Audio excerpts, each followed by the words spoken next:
സുഹൃത്തുക്കളെ, ഈ അടുത്ത ദിവസങ്ങളിൽ ചൈനയിൽ റെസ്പിറേറ്ററി അസുഖങ്ങളുമായി ഒരുപാട് വ്യക്തികൾ ആശുപത്രിയിൽ അഡ്മിറ്റ് ആവുകയും അതിൽ നല്ലൊരു ശതമാനം രോഗികൾ മരിക്കുന്നതുമായുള്ള പേടിപ്പെടുത്തുന്ന ഒരു റിപ്പോർട്ട് നിങ്ങളെല്ലാവരും ശ്രദ്ധിച്ചു കാണും. ഇതേപ്പറ്റിയാണ് ഞാനിന്ന് ഡിസ്കസ് ചെയ്യുന്നത്. പൊതുവെ ശൈത്യകാലങ്ങളിൽ റെസ്പിറേറ്ററി അസുഖങ്ങൾ, ജലദോഷം, ചുമ, ശ്വാസം മുട്ട് തുടങ്ങിയവ സാധാരണ മാസങ്ങളേക്കാൾ കൂടുതലായിരിക്കും. അതിശൈത്യമുള്ള രാജ്യങ്ങളിൽ, പ്രത്യേകിച്ച് യൂറോപ്പ്, അമേരിക്ക, കാനഡ, ചൈന തുടങ്ങിയ രാജ്യങ്ങളിൽ ഭാരതത്തെ അപേക്ഷിച്ച് ഇത്തരത്തിലുള്ള രോഗികളുടെ എണ്ണവും രോഗത്തിൻ്റെ തീവ്രതയും വളരെ കൂടുതലായിരിക്കും. ചൈനയിൽ ഇത്തരത്തിലുള്ള രോഗലക്ഷണങ്ങളുമായി ഒട്ടനവധി രോഗികൾ വരികയും അതിൽ കുറേ പേർ മരിക്കുകയും ചെയ്തപ്പോഴാണ് അധികാരികൾ ഇതെന്തുകൊണ്ടാണ് സംഭവിക്കുന്നതെന്ന് നോക്കിയത്.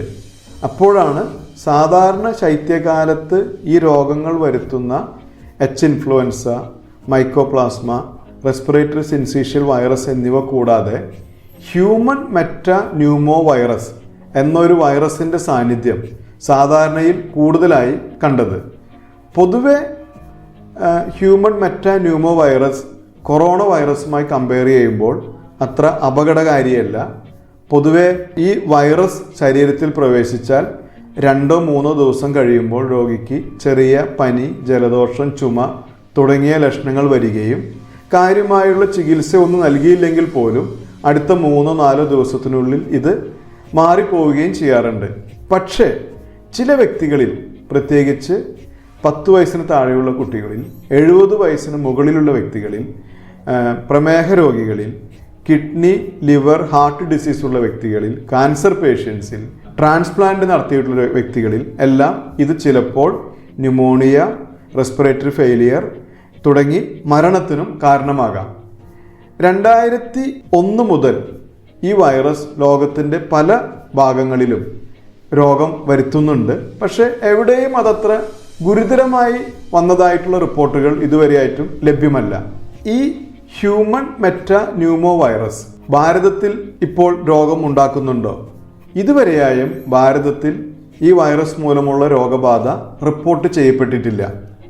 ഈ വൈറസ് ഭാരതത്തിലേക്ക് വരാൻ സാധ്യതയുണ്ടോ? തീർച്ചയായും.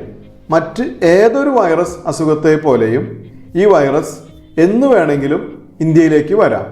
ഇനി ഇന്ത്യയിൽ വന്നാൽ ഈ വൈറസ് മറ്റൊരു കൊറോണയായി മാറുമോ?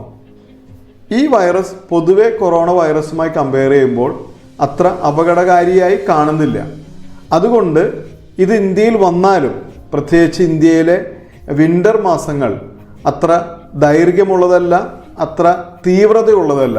അതുകൊണ്ട് തന്നെ ഇന്ത്യയിൽ ഇതൊരു മൈൽഡ് രോഗമായി പോവാനാണ് സാധ്യത. ഇനി ഇത് വന്നാൽ അതിനെ പ്രതിരോധിക്കാൻ നാം എന്ത് ചെയ്യണം? നാം കൊറോണ കാലത്ത് ചെയ്ത പ്രതിരോധ മാർഗങ്ങൾ, സോഷ്യൽ ഡിസ്റ്റൻസിങ്, മാസ്ക് ഉപയോഗിക്കൽ, ഹാൻഡ് ഹൈജീൻ, ഇത് തന്നെയാണ് ഈ HMPV വൈറസിനെതിരെയും നാം ചെയ്യേണ്ട പ്രതിരോധ മാർഗങ്ങൾ. ഈ ഒരു അവസരത്തിൽ നാം വളരെ ശ്രദ്ധിച്ച് മനസ്സിലാക്കേണ്ട ഒരു കാര്യം, ഇത്തരത്തിലുള്ള രോഗങ്ങൾ ഹൈ റിസ്ക് കോണ്ടാക്ട് വഴിയാണ് ഒരു വ്യക്തിയിൽ നിന്നും മറ്റൊരു വ്യക്തിയിലേക്ക് പകരുന്നത്. എന്താണ് ഹൈ റിസ്ക് കോണ്ടാക്ട്? ഈ രോഗലക്ഷണമുള്ള ഒരു വ്യക്തിയുമായി ഒരു പ്രൊട്ടക്ഷനും ഇല്ലാതെ 1 മീറ്ററിനുള്ളിൽ നിന്ന് 5 മിനിറ്റോ അതിലധികമോ ചെലവഴിക്കുമ്പോഴാണ് ഒരു വ്യക്തി ഹൈ റിസ്ക് കോണ്ടാക്ട് വരുന്നത്. അപ്പോൾ നാം ഇത്തരത്തിലുള്ള രോഗലക്ഷണങ്ങളുള്ള വ്യക്തികളുമായി ഇടപഴകുമ്പോൾ 1 മീറ്ററിൽ അധികം അകലം പാലിക്കാൻ ശ്രദ്ധിക്കണം, മാസ്ക് ഉപയോഗിക്കാൻ ശ്രദ്ധിക്കണം, ബന്ധപ്പെടുന്ന സമയം ഏറ്റവും ചുരുക്കി 5 മിനിറ്റിൽ താഴെയായി നിർത്തിയാൽ ഈ രോഗം ഒരു വ്യക്തിയിൽ നിന്നും മറ്റൊരു വ്യക്തിയിലേക്ക് പകരുന്നതിനുള്ള സാധ്യത വളരെ കുറയ്ക്കുവാൻ സാധിക്കും. അതോടൊപ്പം രോഗപ്രതിരോധ ശേഷി കുറയ്ക്കുന്ന രീതികളായ മദ്യപാനം, പുകവലി എന്നിവ പൂർണ്ണമായും ഉപേക്ഷിക്കുക. പ്രമേഹ രോഗികൾ പ്രമേഹം ശരിയായി നിയന്ത്രിക്കുക. ഫ്രൂട്ട്സ്, വെജിറ്റബിൾസ്, വൈറ്റമിൻസ് തുടങ്ങിയവ ഭക്ഷണത്തിൽ ധാരാളം ഇൻക്ലൂഡ് ചെയ്യുക. കാരണം അതിലുള്ള ആൻറ്റി ഓക്സിഡൻറ്റ് ആക്ടിവിറ്റി ഇത്തരത്തിലുള്ള വൈറസിനെ നശിപ്പിക്കുവാൻ നമ്മുടെ ശരീരത്തെ സഹായിക്കും. ഏവർക്കും നന്ദി, നമസ്കാരം.